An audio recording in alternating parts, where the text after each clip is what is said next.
दोस्तों जय हिंद। मैं हूं शम्स तबरेज और आप देख रहे हैं times mail. Bharatiya Janata party और उसके पुरोधाओं का हाल यह है कि हर बात में भारत को हिंदू हिंदू हिंदू और हिंदू राष्ट्र बनाने की सीख देते रहते हैं। आरएसएस तो पूरा खुलकर इस बारे में कहता है कि भारत को हिंदू राष्ट्र बनाना है। हिंदुओं की मजबूती की वो बात करती है, हिंदुओं को मजबूत करने की बात करती है, हिंदुओं को आगे बढ़ाने की बात करती है। हालांकि ऐसा नहीं है कि हिंदुओं को छोड़ करके बाकी लोग बहुत मजबूत हो गए हों, बाकी की भी वैसी उनकी दशा है। लेकिन एक बहुसंख्यक आबादी वाले देश को जब आप ये कहना शुरू करें कि ज्यादातर आबादी हिंदू है और यही हिंदुओं की भूमि है और हिंदुओं की भूमि होने के नाते भारत को हिंदू राष्ट्र बनाना है, तो बहुत बड़ा सवाल होता है आपके दिमाग के ऊपर। लेकिन मोहन भागवत हों, चाहे बीजेपी के बड़े बड़े नेता हों, कितना ही ज्यादा ये हिंदू राष्ट्र का गाना क्यों ना गा लें, चाहे भले ही तमाम मस्जिदों को खोद करके वहां से मस्जिद निकालने की कोशिश क्यों ना कर लें, लेकिन ये हिंदू राष्ट्र बनाने वाला जो राग है, ये राग अलापने का काम हमेशा जारी रहता है। और जारी रहने के बाद अब ये जाके सवाल उठा है कि आखिर भारत को हिंदू राष्ट्र बनाएंगे कैसे। तो भारत को हिंदू राष्ट्र बनाने की कोशिश मोहन भागवत कर रहे हैं, आरएसएस कर रहे हैं, बीजेपी और उनके तमाम संगठन कर रहे हैं। लेकिन हिंदू राष्ट्र को पलीता लगाने का काम हो रहा है, और ये पलीता लगाने का काम कोई और नहीं कर रहा है, खुद हिंदू ही कर रहे हैं। अब सोचिए कि हजारों लाखों साल पुरानी संस्कृति है भारत की, और इतने पुराने देश में एक बहस छिड़ चुकी है, और वो है हनुमान जी की जन्म स्थान को लेकर के। अब हिंदू भाइयों में हनुमान जी का बड़ा एक सम्मान होता है, उनको भगवान का दर्जा हासिल है, लोगों ने भगवान ही बोलते हैं, लोगों ने पूछते भी हैं। और जो एक बड़े आराध्य के तौर पर माने जाते हैं श्री राम जी, भगवान राम जिनको कहा जाता है राजा राम, उनके सबसे बड़े सेवक के तौर पर भी उनको माना जाता है, सबसे बड़े प्रेमी के तौर पर माना जाता है हनुमान जी को। लेकिन आज तक हनुमान जी के जन्म स्थान को लेकर कोई डिसीजन नहीं हो पाया। और जब इतने बड़े देश को हिंदू राष्ट्र बनाने की बात चलती है तो लट्ठम लट्ठ हो जा रहा है, एक दूसरे को मारने पीटने के लिए लोग दौड़ पड़ रहे हैं। और छोटी छोटी सी बातों को लेकर के, हनुमान जी के जन्म स्थान को लेकर के फिलहाल कई स्टेट के लोग आपस में लड़ने के लिए तैयार हैं। और लड़ने वाले कौन है? वही संत महात्मा, आचार्य, प्राचार्य, जगत गुरु, धर्माचार्य, जो भी आप इनको नाम दे लें। अब नासिक वाले कह रहे हैं कि भाई हनुमान जी तो हमारे यहाँ पैदा हुए हैं, कर्नाटक वाले कह रहे हैं नहीं हमारे यहाँ, आंध्रा वाले कह रहे हैं कि नहीं हमारे यहाँ, छत्तीसगढ़, झारखंड और यूपी बिहार वाले भी बाकी हैं, उनके भी अपने अपने तर्क हैं। लेकिन सोचिए, मोहन भागवत जिनको सपने में भी हिंदू राष्ट्र का सपना आता है, उनको कितना बुरा लग रहा होगा। इतना वो कोशिश कर रहे हैं, हर दरवाजे की कुंडी खटखटा के आरएसएस को लोग समझा रहे हैं कि तुम हिंदू हो, तुम हिंदू हो, तुम हिंदू हो। हर हिंदू को बार बार याद दिलाया जा रहा है, सोते जागते उठते बैठते, कि भाई तुम हिंदू हो, यू आर हिंदू। अब पता नहीं हिंदू भूल जा रहे हैं कि नहीं, लेकिन आरएसएस, बीजेपी, बजरंग दल, उनसे जुड़े लोग हिंदुओं को समझाने की कोशिश कर रहे हैं कि तुम एक हिंदू हो। और सुबह सुबह उठकर पहले मस्जिद की तरफ दौड़ो, और वहां नमाज भले मत पढ़ो, वजू भले ना करो, लेकिन वहां हनुमान चालीसा का पाठ जरूर करो। अब इत्तेफाक देखिए, हनुमान चालीसा को लेकर इतनी कंट्रोवर्सी हो रही है, महाराष्ट्र से लेके यूपी, राजस्थान, बिहार, कहां कहां हनुमान चालीसा को लेकर के बहसबाजी चल रही है। लेकिन उन्हीं हनुमान जी की भक्ति का दावा करने वाले, उन्हीं हनुमान जी से प्रेम करने का दावा करने वाले यही संगठन के लोग, इनको ये नहीं पता कि हनुमान जी आखिर पैदा कहां हुए थे। उनके जन्म स्थान को लेकर के फिलहाल जो साधु संत हैं, उनके बीच एक मुनाजरा हुआ है अभी, और मैं घटना बताने जा रहा हूं, नासिक का घटना है, महाराष्ट्र का।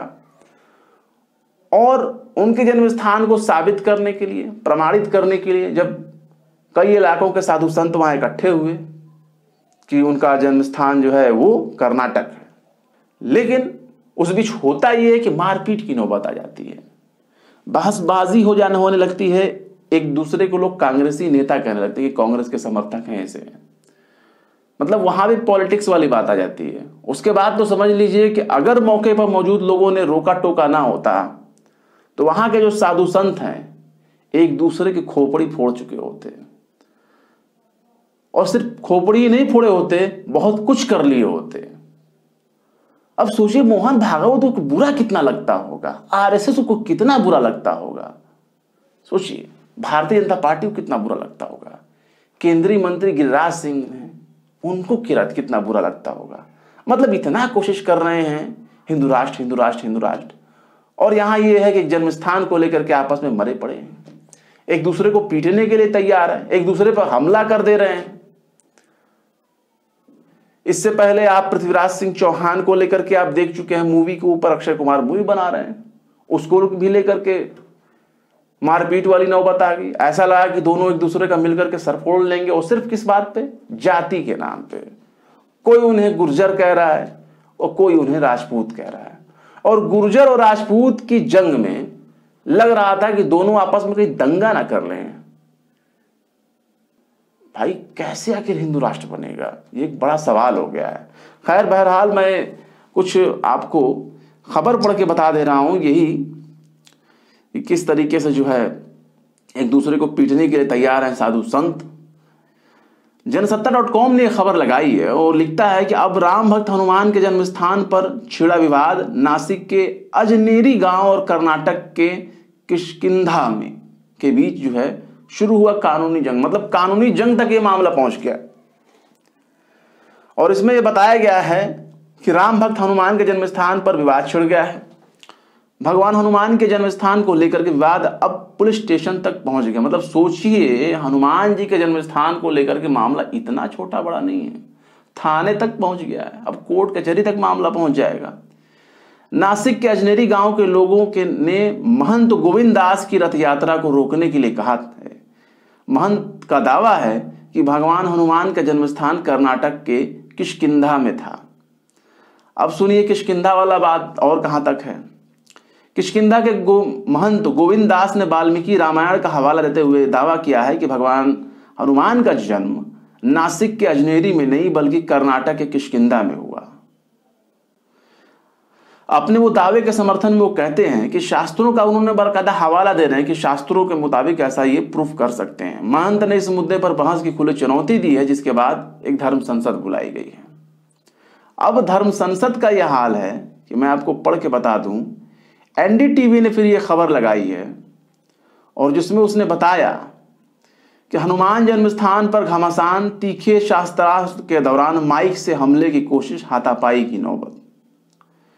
और इसमें आप अपने स्क्रीन पर देख लीजिए इस खबर को, और इसमें पता ये चलता है, इसका वीडियोस भी है, आप चाहे तो इनके ट्विटर हैंडल पर जाकर वीडियोस भी देख सकते हैं। इस खबर में बताया गया कि भगवान हनुमान के जन्म स्थान को लेकर के शास्त्रार्थ के दौरान मंगलवार को विवाद की स्थिति बनी।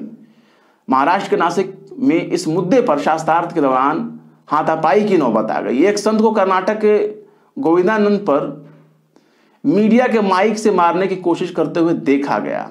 हनुमान का जन्म स्थान कौन सा है, इस पर नासिक में चल रहा शास्त्रार्थ में 3 घंटे चर्चा चलने के बाद कोई समाधान नहीं निकला। मतलब इतना सब कुछ होने के बाद, सर फुड़ौल मुड़ फुड़ौल और फैटम फैटी की कोशिश के बाद भी मतलब कोई हल नहीं निकला। कहने का मतलब ये कुछ हल नहीं निकला। अच्छा ये देखिए कैसे हल करेंगे भाई। मतलब शास्त्रार्थ का मतलब होता है जो बाकायदा तथ्यों के साथ जो है, जो धर्मगुरु होते हैं या पुरोहित होते हैं, महंत होते हैं, संत होते हैं, बैठ करके शास्त्रों के हवाले के हिसाब से बातचीत करेंगे, कोई अनर्गल बातें नहीं करेंगे। लेकिन वहां भी ये साबित नहीं हो पाया। और वहां पहले तो एक साहब ने पूछा, नासिक के संतों ने पूछा कि गोविंदानंद सरस्वती किसके शिष्य हैं। तब उन्होंने जगत गुरु शंकराचार्य का नाम लिया, जिस पर सुधीर दास पुजारी नाम के संत ने कहा कि वो तो कांग्रेस के समर्थक थे, वो तो कांग्रेस के समर्थक हैं। इस पर गोविंदानंद सरस्वती ने उंगली उठाते हुए कहा कि आप उन्हें कांग्रेसी बोल रहे हैं, आपकी हिम्मत कैसे हुई, माफी मांगिए। मतलब सोचिए यहीं पर एक लठ वाली भाषा हो गई, माफी मांगी। जिसके बाद सुधीर दास ने गोविंदानंद को मारने के लिए मीडिया का माइक उठा लिया। शास्त्रार्थ शुरू होने से पहले ही आसन और बैठने पर विवाद की स्थिति बनी रही। अब उसमें था ये कि एक साहब को बैठा दिया गया सोफे पर और बाकी जो उनके समर्थक थे या बाकी जो धर्मगुरु आचार्य महंत संत थे परमहंस थे उन सब लोगों को नीचे बैठा दिया गया। उसको लेकर बहुत देर तक इन लोगों में बहसबाजी चलती रही। वो सोफे पे क्यों बैठे, हमको काहे नहीं बैठने दिया, हमको भी बैठाए होते या हमको व्यवस्था किए होते। अब सोचिए कि हम उस देश में जी रहे हैं जहां रोजाना मस्जिदों को खोद करके वहां से मस्जिद निकालने की बात होती है और उसी देश में संत महात्मा हिंदू राष्ट्र की परिकल्पना को त्याग करके हनुमान जी के जन्म स्थान को लेकर भिड़े पड़े हैं। मतलब कैसे बनेगा भाई इतना बड़ा देश। हम भी चाहते बन जाए और रोज रोज का झंझटे खत्म, हिंदू राष्ट्र बना ही दो ना भाई, देखते हैं फिर हिंदू राष्ट्र में क्या होता है। बन जाए एक बार, लेकिन कैसे बनेगा? जाति के नाम पर लड़े पड़े हैं। कोई दलित को घोड़ी चढ़ते हुए नहीं देख सकता है, कोई कह रहा है कि खबरदार जो पृथ्वीराज को गुर्जर कहा, कोई कह रहा है कि हम तुम्हारी ये वो कर देंगे अगर तुमने उसको राजपूत कहा, और यहां जन्म स्थान के नाम पे छिड़ गया।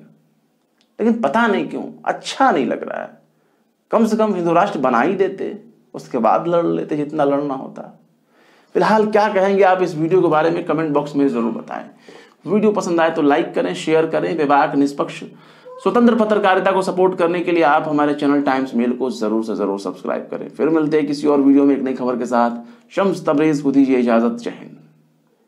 तो देख लिया आपने हमारे इस वीडियो को। हमें उम्मीद है कि आपने हमारे वीडियो को लाइक किया होगा और दूसरों को भी शेयर किया होगा। अगर अभी तक आपने हमारे चैनल टाइम्स मेल को सब्सक्राइब नहीं किया है तो जल्दी से सब्सक्राइब कर दें और बेल आइकन भी प्रेस कर दें।